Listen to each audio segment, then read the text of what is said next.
seetan na gubatu.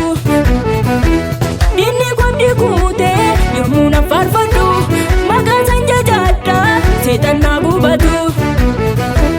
Seetan na gubatu, seetan na gubatu, seetan na gubatu, seetan na gubatu, seetan na gubatu, seetan na gubatu, seetan na gubatu, seetan na gubatu.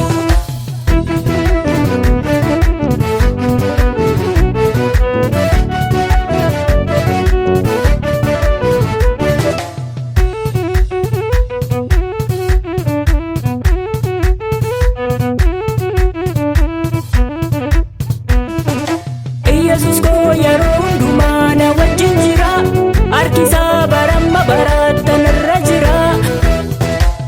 Yesus ko yeroo hundumaa na wajjin jira, harki isaa baramma barattan irra jira.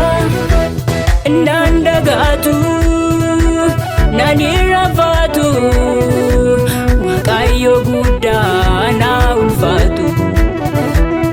Naan dagaatu naan irraanfatu, Waaqayyo guddaa na ulfaatu. Naan dagaatu naan irraanfatu, Waaqayyo guddaa na ulfaatu. Diinonni koo baduu koo eeganii darbe jiraachuu koo arganii. Diinonni koo baduu koo eeganii darbe jiraachuu koo arganii. Ammallee darbeen jiraadha, ammallee darbeen jiraadha, diinota koo salphisee gooftaa koo jajadha.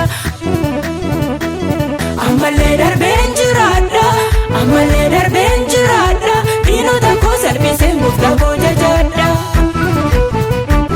Na wajjin jira leenjichi Golgoota, anaanan argaatu xiyyi jalloota.